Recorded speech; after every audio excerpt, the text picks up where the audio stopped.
TV ప్రేక్షకులకు మీకు అందరికి కూడా నమస్కారం తల్లి. నాన్న, ఎవరైనా గానీ మీకు ఇక్కడ 2 అంశాలు నేను మీ ముందు ఉంచేస్తాను. నంబర్ 1 ఏంటంటే, ఏదైతే ఈ విష ప్రచారం చేస్తున్నారో వీరు మన దేశంలో ఉన్నటువంటి వారు ఏదైతే విష ప్రచారం చేస్తున్నారో, నాకు తెలిసి వీళ్ళు ఎక్కడో చోట పాకిస్తాన్ ఉగ్రవాదులు ఏదైతే పాకిస్తానీ దరిద్రులు, పాకిస్తానీ శైతానులు, పాకిస్తానీ దరిద్రపు ముండా కొడుకులు ఏదైతే కుట్ర పన్నారో, ఆ కుట్రకి వీళ్ళు ఎంతో కొంత వీళ్ళు సహకరిస్తున్నారేమో అనిపిస్తుంది నాకు. హ్మ్.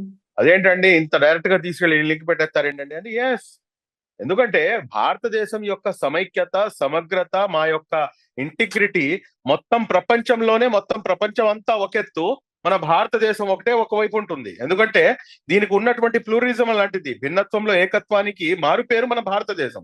మరి అలాంటప్పుడు వీళ్ళు ఎందుకని చెప్పేసి ఈ రకంగా చేస్తున్నారంటే కనుక, పాకిస్తానీలు ఇక్కడ ఏదైతే హిందూ ముస్లింల మధ్య ఐక్యత ఉందో ఈ ఐక్యతను విడగొట్టాలని చెప్పేసి నంబర్ 1. దాని తర్వాత ఏదైతే ఎవరైతే కాశ్మీరీలు ఉన్నారో వాళ్ళు ఆర్టికల్ 370 రద్దయిన తర్వాత వారి యొక్క ఆర్థిక పరిస్థితి బాగా మెరుగుపడింది. ఎందుకు ఆర్థిక పరిస్థితి మెరుగుపడిందంటే, ఏదైతే పర్యాటక రంగం ఉందో ఆ పర్యాటక రంగం దినదినాభివృద్ధి చెంది వాళ్ళు చాలా సంతోషంగా, చాలా ఉల్లాసంగా, చాలా హ్యాపీగా ఉన్నారు. వాళ్ళు చాలా చక్కగా జీవనం కొనసాగిస్తున్నారు. ఇటువంటి పరిస్థితుల్లో వీళ్ళు ఎవరైతే ఈ ముష్కరులు, ఈ దరిద్రులు ఏదైతే ఈ పని చేశారో, వీళ్ళు చంపింది 26 మంది హిందువులకి కాదండి, యావత్తు కాశ్మీరీలను వీళ్ళు చంపేశారు. ఎందుకంటే ఈ రోజున ఎవరైనా పర్యాటక రంగం ఇప్పట్లో మళ్ళా మీకు అది గెట్ బ్యాక్ అవుతుందా? అయ్యే అవకాశం కూడా తక్కువ అనిపిస్తుంది. అవకాశం కూడా కనిపిస్తుంది. మీరు వెళ్తారా మీ ఫ్యామిలీతో పాటు? నేను వెళ్తాను నా ఫ్యామిలీతో పాటు? Big question mark. ఎవరికైనా కానీ ప్రాణం ముఖ్యం కదా. మరి అలాంటప్పుడు వీళ్ళు కావాల్సింది ఏంటంటే, ఇక్కడ హిందూ ముస్లింల మధ్య గలాటా పెట్టడం. వాడు పర్టికులర్ గా హిందువా ముస్లిమా అని చెప్పేసి అడిగి, తుమారే మోదీకు బోలో జాకే అని చెప్పేసి, ఇంకా మీరు ఉన్నారు కాబట్టి నేను ఇంకా వేరే అంశాలు నేను మాట్లాడలేకపోతున్నాను. ఇటువంటి పనులు వాడు చేశాడంటే కనుక, first of all he is not a ముస్లిం.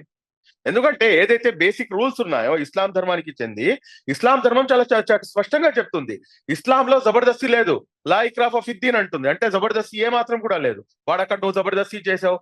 దాని తర్వాత ఏదైతే దివ్య గ్రంథం ఖురాన్ అవతరించిందో, ఈ ఖురాన్ పంపించడానికి గల కారణం ఏంటంటే, ఇది యావత్తు మానవాళి కోసం మార్గదర్శకత్వమైనటువంటి గ్రంథం అని చెప్పేసి ఆ దేవుడు పంపించడం జరిగింది. అంటే మానవాడు అని చెప్పాడు కానీ ఎక్కడా కూడాను ముస్లింల సొత్తు ఖురాన్ ఏ మాత్రం కూడా కాదు.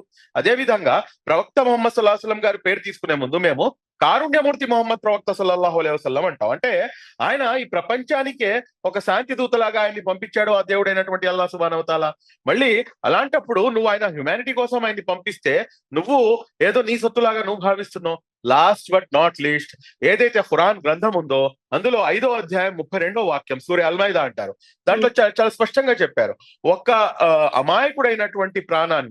అమాయక ప్రాణాన్ని హరించడం సర్వ మానవాళి యొక్క ప్రాణాలను హరించడమే అని చెప్పేసి. అదే విధంగా ఒకరి ప్రాణాన్ని కాపాడటం, ఒక అమాయక వ్యక్తి యొక్క ప్రాణాలని కాపాడటం సర్వ మానవుని యొక్క ప్రాణాలను కాపాడటమే అని చెప్పేసి చాలా సుస్పష్టంగా ఖురాన్ లో మెన్షన్ చేస్తుంది.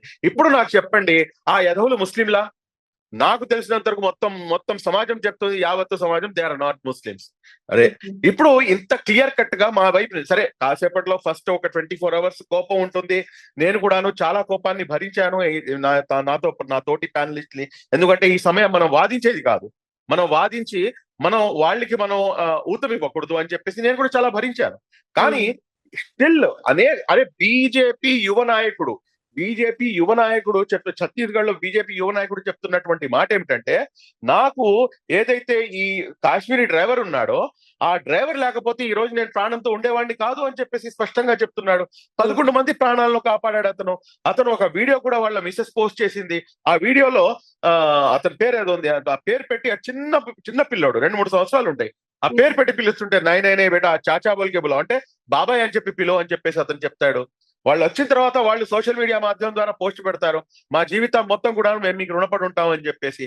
అంటే ఎవరైతే ఈ పని చేస్తున్నారో, ఇప్పుడు ఇది ముస్లింలను ప్రత్యేకంగా సపరేట్ గా చేసి చూసే పని ఎవరైతే చేస్తున్నారో వాళ్ళు నాకు తెలిసి పాకిస్తాన్ ఉగ్రవాదులకు అమ్ముడుపోయారని చెప్పేసి నేను భావిస్తాను.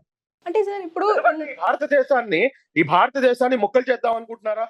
ఈ టైం ఎలాంటిదంటే, irrespective of caste, creed and religion, irrespective of the political party, irrespective of everything, we are Indians.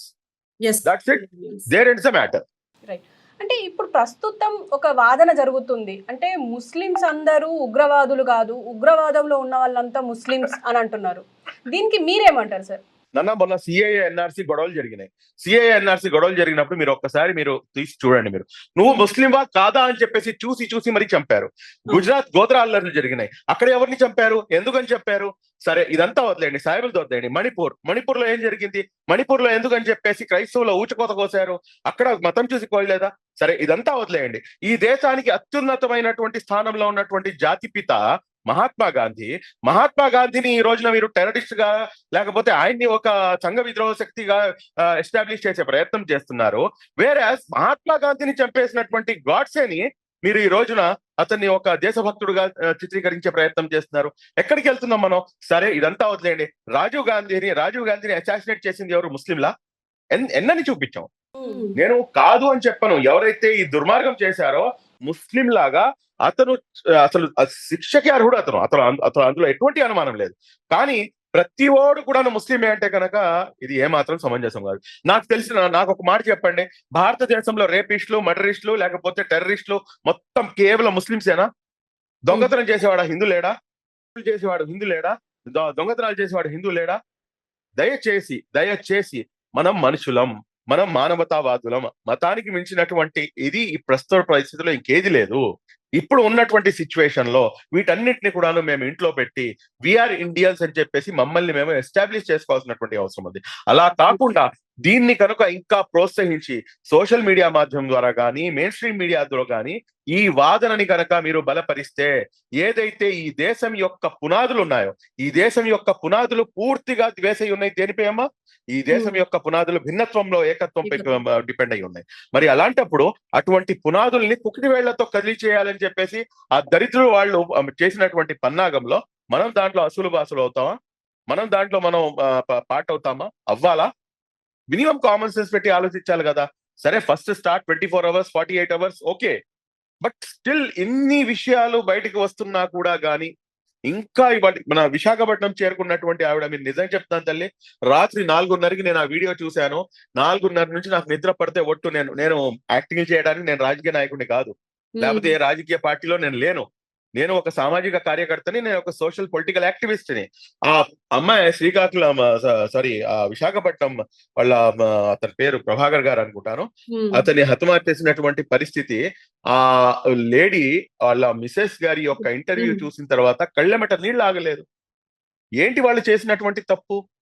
వాళ్ళు ఇంత బాధను అనుభవించి లాస్ట్ లో వాళ్ళు ఇస్తున్నటువంటి స్టేట్మెంట్ ఏంటంటే, దయచేసి జనరలైజ్ చేయమాకండి, మమ్మల్ని కాపాడింది కూడాను ముస్లింసే, మేము ఈ రోజున తిరిగి ఇంతవరకు రాగలిగామంటే that is because of them only అని చెప్పేసి. నేను ముస్లిం సమాజం గొప్పతనం గురించి మాట్లాడలేదు.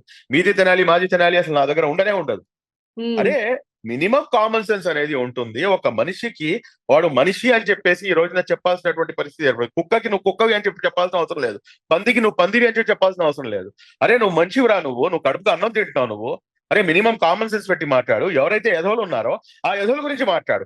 పాకిస్తాన్ కుక్కల గురించి మాట్లాడు. పాకిస్తాన్ లో ఇటువంటి టెర్రరిజం గురించి మాట్లాడు. ఎస్, మీతో పాటు మేము నుంచుంటాం. ఈ రోజున మీరు ఇదంతా మాట్లాడుతున్నారు కదా. పాక్ ఆక్యుపైడ్ కాశ్మీర్ ఉంది. ఆ పాక్ ఆక్యుపైడ్ కాశ్మీర్ ని మనం అందరం కలిసి హస్తగతం చేసుకుందాం. ఏదైతే మీరు చెప్తున్నటువంటి ఏదైతే అఖండ భారతదేశం ఉందో, ఏదైతే ఈ దేశాన్ని విభజించేసిన తర్వాత మా దగ్గర ఆప్షన్ ఉంది. ఈ దేశంలో అందరికన్నా పెద్ద దేశభక్తులు ఎవరంటే ముస్లింలు అని చెప్తాను నేను.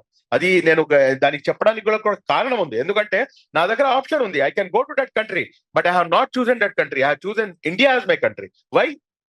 ఆ ఆప్షన్ నా దగ్గర ఉంది కాబట్టి నేను ఇండియాని చూస్ చేసుకున్నా.